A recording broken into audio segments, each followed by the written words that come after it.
बच्चों, 7वीं कक्षा के विद्यार्थियों, आज मैं आपको आपकी पहली कविता पढ़ाने जा रहा हूँ। इस टेक्स्ट बुक से, इस पुस्तक से। कविता का नाम है प्रार्थना। तो प्रार्थना कविता में आज आप क्या सीखने जा रहे हो, जरा इस पर हम विचार करेंगे। देखो बच्चों, प्रस्तुत कविता प्रार्थना रविंद्रनाथ ठाकुर के द्वारा लिखी गई कविता है। अंग्रेजी में रविंद्रनाथ टैगोर कहते हैं, लेकिन हिंदी में रविंद्रनाथ ठाकुर कहते हैं। तो यहाँ पर इस कविता में क्या मुख्य बात है जो आज हम सीख रहे हैं? तो मुख्य बात इस कविता की है, इस कविता में दुख पर विजय प्राप्त करने की बात कही गई है। दुख पर विजय प्राप्त करना है। बच्चों, दुख सबको होता है। दुख किसको नहीं होता बताइए? सबको दुख होता है। मनुष्य जब जन्म लेता है तो जन्म लेते ही उसका दुख आरंभ हो जाता है। जैसे एक छोटा सा शिशु, एक छोटा सा बालक जब जन्म लेता है तो वो जब रोता है तो मां को समझता है कि इसे भूख लगी है, इसको दूध पिलाना चाहिए।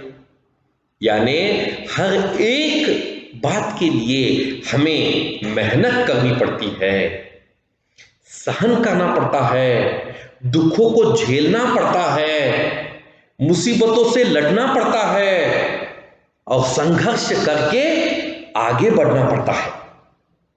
वैसे ही हमें विजय प्राप्त नहीं होती। दुख पर विजय प्राप्त करना है तो हमें क्या करना पड़ेगा? दुखों से लड़ना पड़ेगा। दुख एक नहीं है, दो नहीं है, 3 नहीं, 4 नहीं है। दुखों का तो पहाड़ है। दुखों का तो पहाड़ है। लेकिन जो व्यक्ति दुखों से लड़कर आगे बढ़ता है, जो इन दुखों का मुकाबला करता है, वही जीवन में सफल होता है, वही अपने जीवन को सुधार पाता है। अगर हम निराश हो गए, हम कमजोर पड़ गए, हम नाराज हो गए, तो हम दुखों से कभी नहीं लड़ पाएंगे और ना ही हम दुखों पर विजय प्राप्त कर पाएंगे। कवि यहां क्या कहना चाहता है? कवि यहां यही कहना चाहता है कि आप जीवन में संघर्ष करो, आगे बढ़ो और दुखों पर विजय प्राप्त करो। तो यहां पर बच्चों, जो व्यक्ति दुखों से लड़ना नहीं जानता, नाराज हो जाता है, निराश हो जाता है या आत्महत्या करने की कोशिश करता है, वैसा व्यक्ति संसार में कभी आगे नहीं बढ़ पाता। भगवान को हमें इस बात के लिए धन्यवाद देना चाहिए, थैंक्स बोलना चाहिए गॉड को, भगवान को। किस बात के लिए? कि आपने हमें 2 आंखें दी, 2 हाथ दिए, 2 पैर दिए, सुनने के लिए 2 कान दिए, सूंघने के लिए नाक दिया। सब चीजें हमारे पास मौजूद है। इसके लिए सबसे पहले हमें भगवान का धन्यवाद करना चाहिए और भगवान से ये प्रार्थना करनी चाहिए। कविता का नाम ही है प्रार्थना। भगवान से ये प्रार्थना करनी चाहिए कि हमें लड़ने की शक्ति प्रदान करो, क्योंकि आपने हमें इतनी चीजें सब दी है। इस दुनिया में ऐसे कई लोग हैं जिनकी आंखें नहीं है, जिनकी सुनने की शक्ति नहीं है, जिनके हाथ पैर नहीं है। भला वो लोग कैसे जीते होंगे?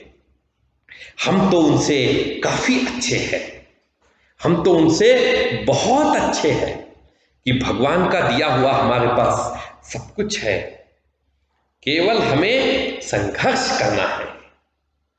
बच्चों, भारत में 140 करोड़ लोग हैं। अब सबको सरकारी नौकरी तो नहीं मिल सकती, सबको अलग अलग काम करना पड़ेगा, सबको अपने कार्य में सफलता प्राप्त करनी पड़ेगी, सबको लड़कर आगे बढ़ना पड़ेगा। तो जब ऐसी मुसीबतें आएगी तो जीत उसकी होगी जो कभी हार नहीं मानेगा, जो कभी हार नहीं मानेगा, जीत सिर्फ उसकी होगी। और बच्चों, आज इस कविता में आपको यही बातें सीखनी है। मैं आपको ये कविता पढ़कर बताता हूं, जरा ध्यान से सुनो। रक्षा करो, यहां पर रविंद्रनाथ ठाकुर क्या कहना चाहते हैं? अपनी प्रार्थना कविता में रविंद्रनाथ ठाकुर कहना चाहते हैं, क्या कहना चाहते हैं? सबसे पहले पद में रक्षा करो, रक्षा करो विपद से मेरी। विपद का मतलब है संकट, संकट, संकट से रक्षा करो। नहीं प्रार्थना है यह मेरी, नहीं प्रार्थना है यह मेरी, विपदाओं से भीत न हूं, विपदाओं से भीत न हूं। यही याचना प्रभुवर मेरी, यही याचना प्रभुवर मेरी। दुख ताप से व्यथित चित्त को, दुख ताप से व्यथित चित्त को नहीं सांत्वना देने आओ, नहीं सांत्वना देने आओ। दुख पर ही अब विजय करूं मैं, दुख पर ही अब विजय करूं मैं। यही याचना प्रभुवर मेरी, यही याचना प्रभुवर मेरी। यदि न सहायक कोई आए, यदि न सहायक कोई आए, तो अंतर्बल टूट न जाए, तो अंतर्बल टूट न जाए। मिले वंचना ही यदि जग से, मिले वंचना ही यदि जग से, या जीवन धन ही लुट जाए, या जीवन धन ही लुट जाए, तो भी उसे न क्षति मैं मानूं, तो भी उसे न क्षति मैं मानूं। यही याचना प्रभुवर मेरी, यही याचना प्रभुवर मेरी। रक्षा करो विपद से मेरी, रक्षा करो विपद से मेरी। नहीं प्रार्थना यह मेरी, नहीं प्रार्थना है यह मेरी, नहीं प्रार्थना है यह मेरी। यहां बार बार कवि ने यह कहा है, नहीं प्रार्थना है यह मेरी, यानी मैं प्रार्थना तो कर रहा हूं, लेकिन मैं प्रार्थना ये नहीं कर रहा हूं कि आप मेरी मदद करो। मैं प्रार्थना ये कर रहा हूं कि आप मुझे इन मुसीबतों से लड़ने की शक्ति प्रदान करो, मुझे इन मुसीबतों से लड़ने की शक्ति दो, काफी है। मैं इन मुसीबतों से लड़कर जीत हासिल करूंगा, विजय प्राप्त करूंगा, मैं इनसे लड़कर विजय प्राप्त करूंगा। लेकिन आपसे प्रार्थना में मैं कोई भीख नहीं मांग रहा, मैं कोई भिक्षा नहीं मांग रहा, बल्कि मैं तो केवल अपने आत्मबल को बढ़ाना चाहता हूं। तो यहाँ कवि इस कविता में आपको क्या क्या बातें बताना चाहता है, एक बार मैं फिर से आपको सारी बातें बताता हूं, जरा ध्यान से सुनो।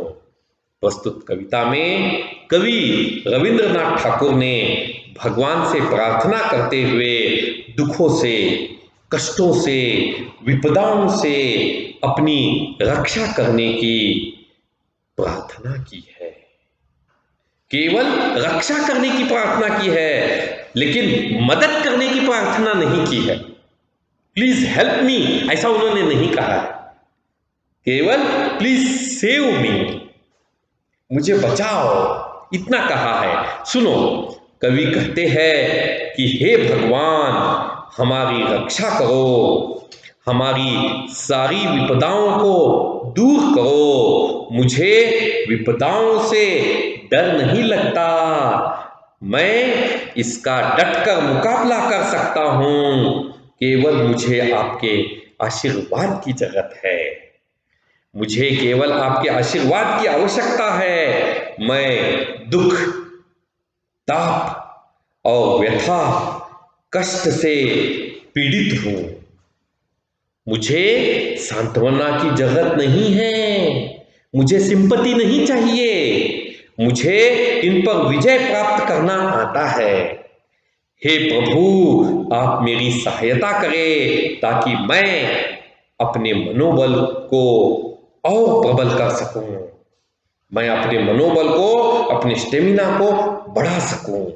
यदि जीवन में संघर्ष में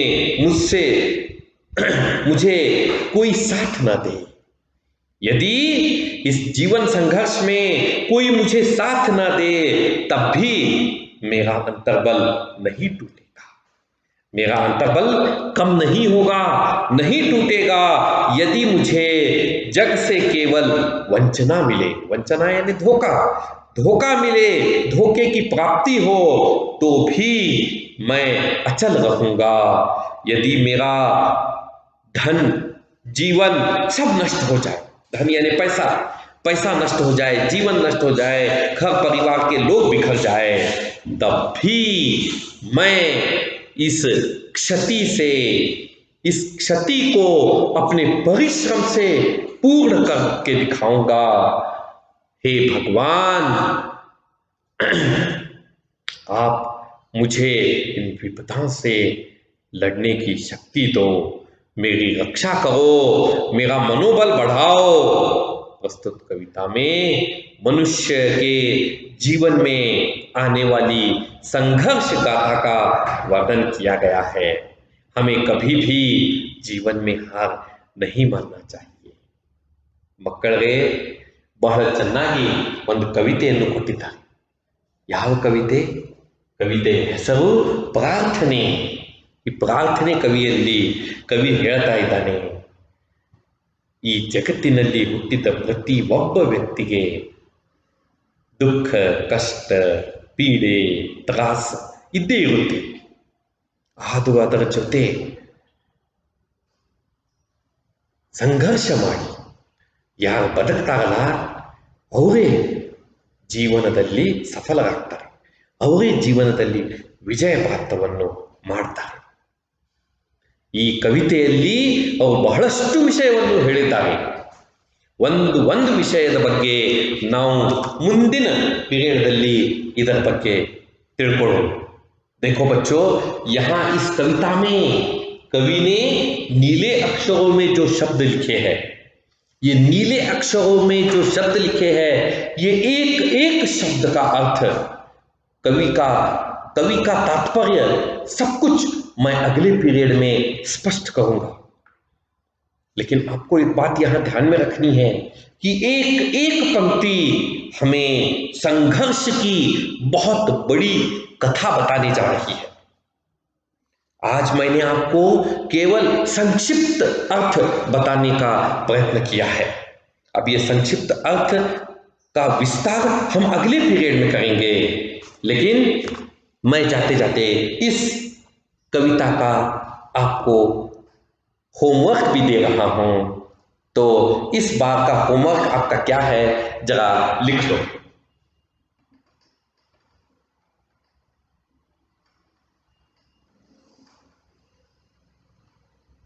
होमवर्क को अंग्रेजी में, हिंदी में क्या कहते हैं? गृह कार्य. तो आज का गृह कार्य आपका क्या है?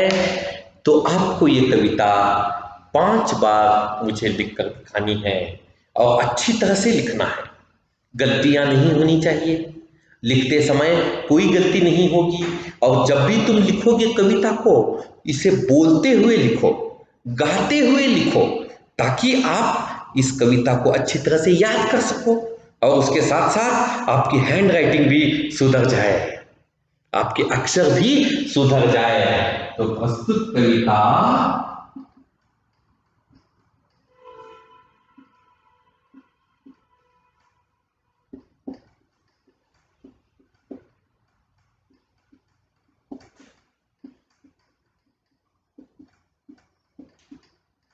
प्रस्तुत कविता को 5 बार लिखो. बहुत छोटी सी कविता है, इतनी छोटी कविता है। 5 बार आपको अच्छी तरह से लिखकर दिखाना है। अगली बार मैं जब आऊंगा तब ये होमवर्क भी आपका चेक करके आपको दूंगा और पूरी कविता का अर्थ फिर से बताऊंगा। ठीक है, धन्यवाद।